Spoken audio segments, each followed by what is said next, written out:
हर रोज एक नई कहानी देखने के लिए चैनल को सब्सक्राइब करें और बेल आइकन को दबाना ना भूलें।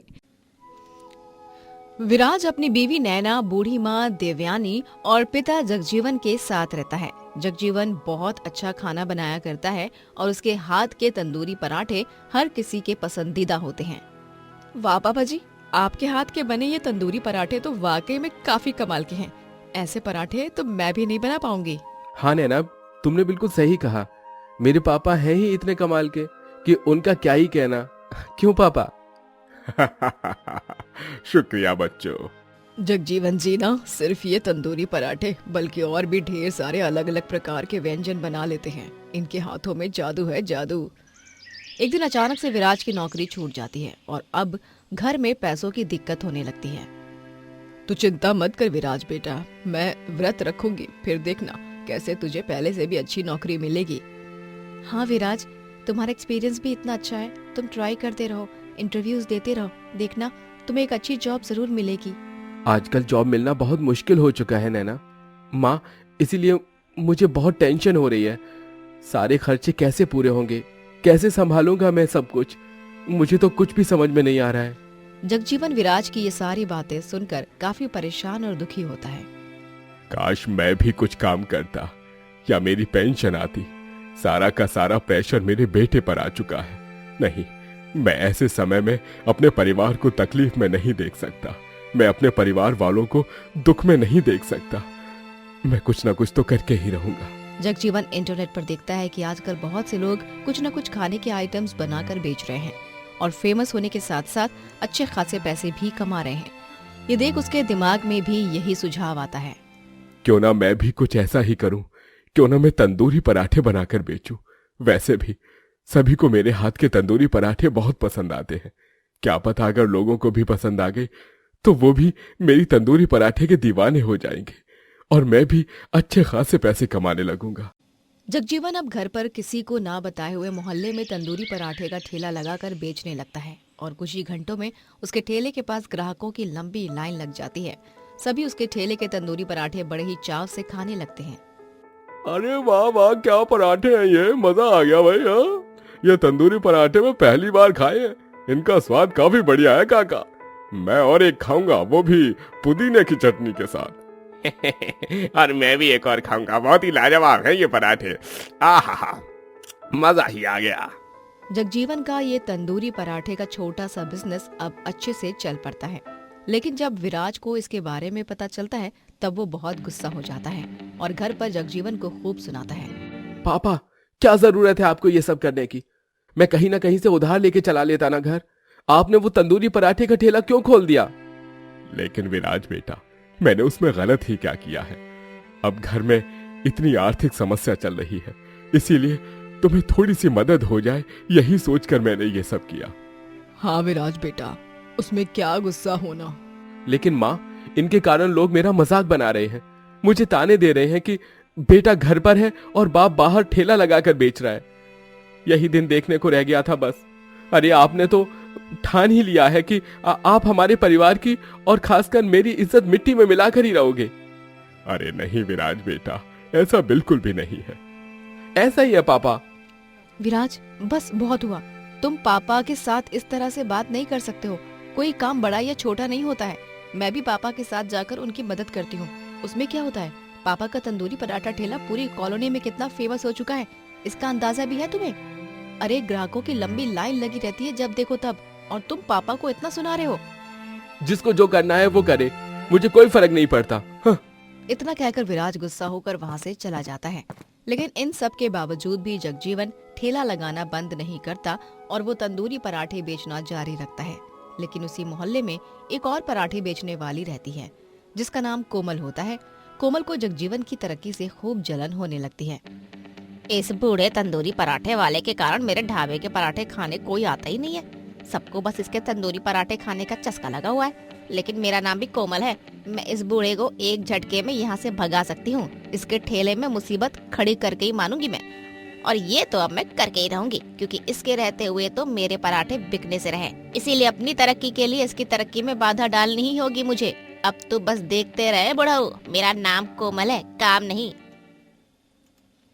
कोमल रातों रात बेचारे जगजीवन के ठेले में रखे सारे सामान को चुरा लेती है और अगली सुबह जब जगजीवन सारा सामान गायब देखता है तभी वो बहुत हैरान हो जाता है। ये क्या?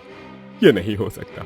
मेरे ठेले के अंदर रखा सारा सामान, लगता है किसी ने ठेले का ताला तोड़कर इसमें रखा सारा सामान चुरा लिया है। अरे नहीं, अब बिना सामान के मैं तंदूरी पराठा कैसे बना पाऊंगा? ये तो बहुत बड़ी मुसीबत हो गई। जगजीवन बहुत परेशान हो जाता है और उसे परेशान देख कोमल को बहुत खुशी होती है। चल जा अब यहाँ से, क्योंकि यहाँ पर कोमल नाम की शैतान के होते हुए तेरे ठेले की तो बैंड बजती ही रहेगी बूढ़े। जगजीवन हार नहीं मानता है और वो अपने पास पड़े कुछ पैसों से फिर से सारा का सारा नया सामान ले आता है और ये देख कोमल का गुस्सा और ज्यादा बढ़ जाता है। इस बूढ़े की इतनी मजाल, ये तो गया। अब तो मैं ऐसी चाल चलूंगी कि इस बूढ़े का काम नहीं बल्कि ये खुद मुसीबत में आ जाएगा। भूलना नहीं, मेरा नाम कोमल है, काम नहीं। अब दिन ब दिन जगजीवन का तंदूरी पराठा कॉलोनी के साथ साथ दूर दूर तक फेमस हो जाता है और सभी उसके स्पेशल तंदूरी पराठे को खाने के लिए दूर दूर से आते हैं।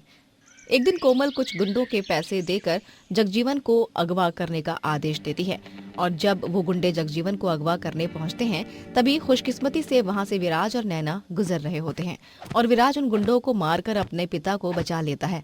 तुम गुंडों की ऐसी की तैसी, बताओ जल्दी किसने भेजा है तुम्हें यहाँ पर? किसके कहने पर तुम दोनों मेरे पापा को अगवा कर रहे थे? अरे वो कोमल पराठे वाली ने कहा था। क्या? कोमल पराठे वाली? वो लोग कोमल पराठे वाली को पुलिस के हवाले कर देते हैं और कोमल को गिरफ्तार किया जाता है। पापा मुझे माफ कर दीजिए, मैंने आपको गलत समझा, लेकिन आप तो मेरे और परिवार के लिए ये सब कर रहे थे और आपकी बढ़ती तरक्की के बारे में जानकर मुझे उल्टा बहुत खुशी हो रही है। ऐसे ही तरक्की करते रहिए पापा। मेरे पास आपके लिए एक और खुशखबरी है, मुझे एक अच्छी पोस्ट वाली नौकरी लगी है पापा। क्या? ये तो बहुत ही ज्यादा खुशी वाली बात है बेटा, बधाई हो।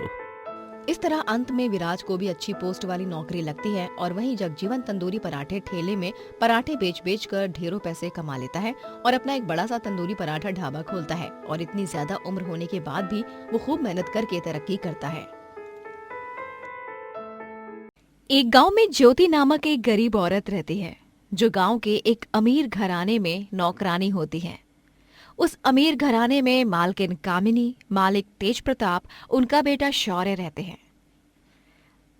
वैसे तो अन्य क्रूर मालकिनों की तरह कामिनी इतनी क्रूर नहीं होती है, बल्कि बहुत ही अच्छी मालकिन होती है और वो ज्योति संग बहुत ही अच्छे से पेश आती है। अरे मालकिन साहिबा, आप यहाँ पर? आपने यहाँ आने की दिक्कत क्यों ली? आप रसोड़े से बाहर जाइए, मैं अभी आपको जो चाहिए वो लाकर देती हूँ।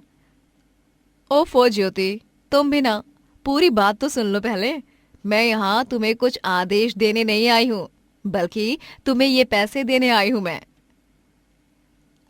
लेकिन मालकिन साहिबा, ये पैसे क्यों?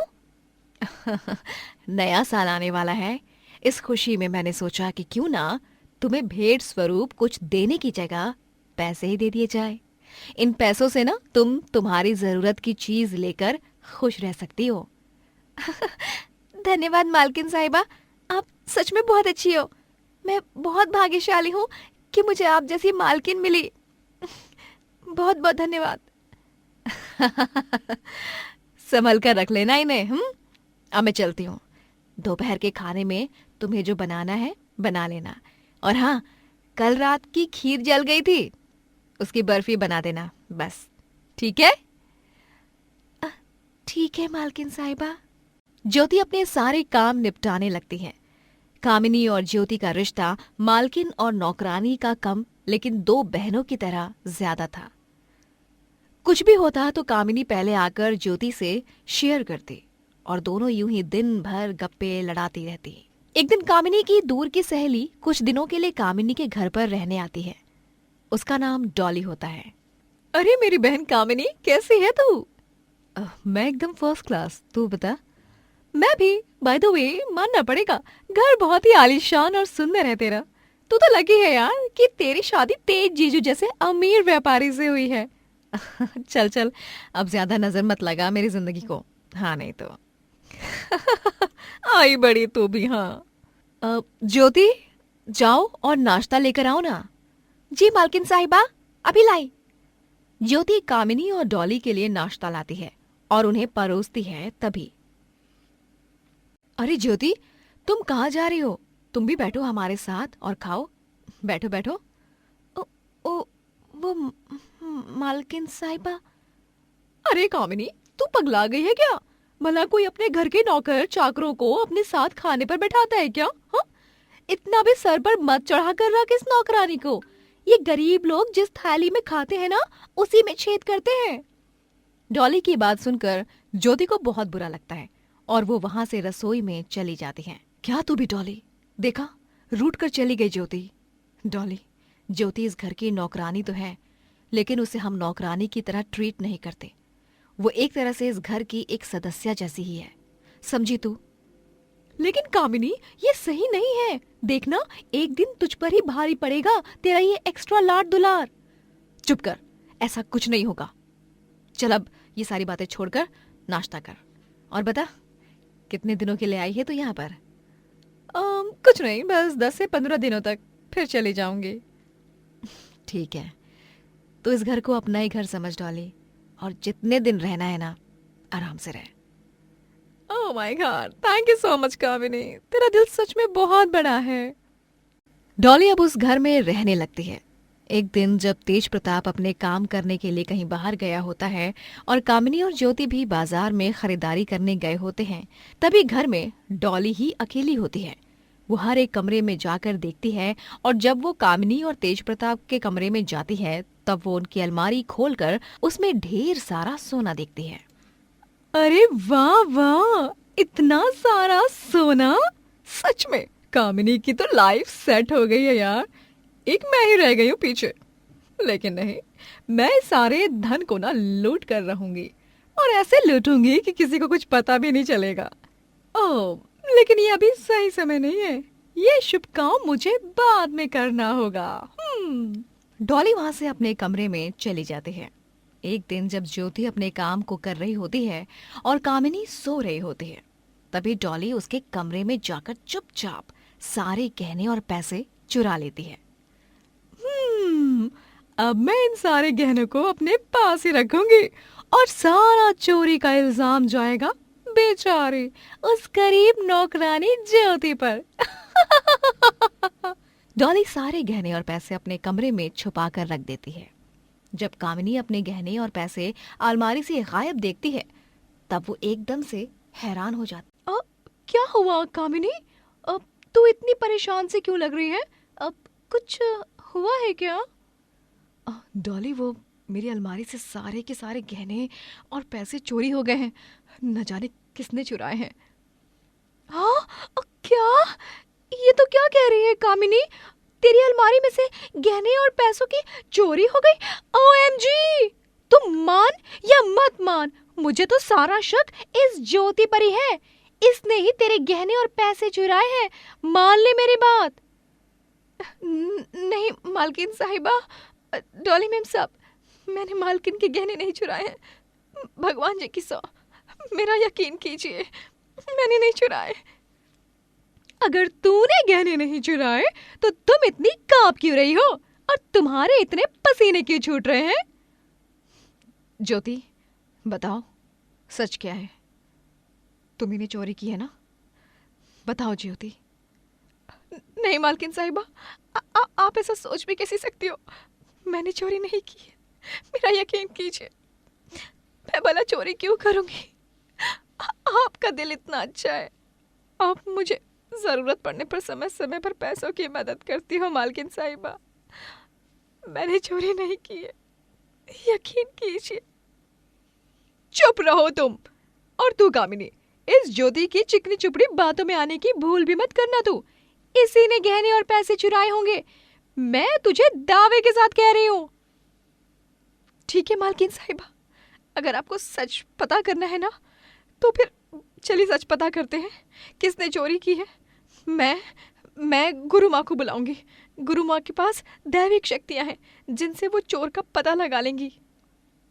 हाँ ज्योति, बुलाओ गुरु माँ को। गुरु माँ को बुलाया जाता है। गुरु माँ को देख डॉली खुद कांपने लगती है। हे भगवान, अब क्या होगा? अगर इस गुरु माँ ने मेरी चोरी पकड़ ली तो नहीं नहीं, ऐसा नहीं होना चाहिए। बहुत बुरी तरह फंस जाऊंगी मैं तो। गुरु माँ प्रणाम। सदा सुहागन रहो बेटे। और गुरु माँ सभी को लाठियां देती हैं। उन लाठियों को देख सभी सोच में पड़ जाते हैं। गुरु माँ, आपने हम सबको ये लाठियां क्यों दी हैं? आखिर क्या है इनका काम? इन लाठियों के जरिए पता चलेगा कि असली चोर कौन है, क्योंकि ये लाठियां कोई साधारण लाठियां नहीं हैं। ये जादुई लाठियां हैं जो मैंने अपनी तपस्या के दौरान हिमालय पर्वत से प्राप्त की हैं। क्या? एक लाठी के जरिए ये कैसे पता चल सकता है एक असली चोर कौन है? चोर इसी घर में से कोई है, और कल सुबह तक जिसकी लाठी 2 इंच बढ़ जाएगी वो होगा असली चोर। ठीक है गुरु माँ। गुरु माँ वहां से चली जाती हैं और रात में डॉली को बहुत डर लगने लगता है। हे भगवान, अब मैं क्या करूं? असली चोर तो मैं ही हूं और सुबह तक ये लाठी जरूर 2 इंच तक बढ़ जाएगी। नहीं, मुझे कुछ तो करना होगा। मैं इस लाठी को अभी से 2 इंच छोटा कर देती हूँ। ये सही रहेगा ताकि ये कल बाकी लोगों की लाठी के बराबर ही रहे। हाँ, यही बेस्ट आइडिया है। डॉली अपनी लाठी को काटकर 2 इंच कम कर देती है और इसके बाद अगली सुबह सभी देखते हैं कि डॉली की लाठी 2 इंच कम हो गई है। अरे ये क्या हुआ डॉली? मेरी और ज्योति की लाठी तो वैसी की वैसी ही है, लेकिन तुमने अपनी लाठी 2 इंच कम क्यों कर दी? वो इसलिए क्योंकि यही असली चोर है कामिनी बिटिया। क्या? हाँ मालकिन साहिबा, ये गुरु माँ नहीं, ये मेरी सासू माँ है। इन्होंने मुझे सही साबित करने के लिए ये नाटक रचा था और अपनी चतुराई से इन्होंने डॉली का सच सामने लाया। डॉली को लगा होगा कि सच में ये कोई जादुई लाठी है और ये कल सुबह तक वाकई में 2 इंच बढ़ जाएगी, और इसी डर की वजह से इसने अपनी लाठी 2 इंच कम कर दी। कामिनी डॉली के कमरे की तलाशी लेती है। तभी उसे अपने गहने और पैसे उसके कमरे में ही मिलते हैं और अंत में डॉली को पुलिस के हवाले किया जाता है। दोस्तों, अगर आपको ये कहानी पसंद आई तो लाइक करें, शेयर करें और कमेंट करके बताएं कि कहानी में आपको सबसे अच्छा क्या लगा।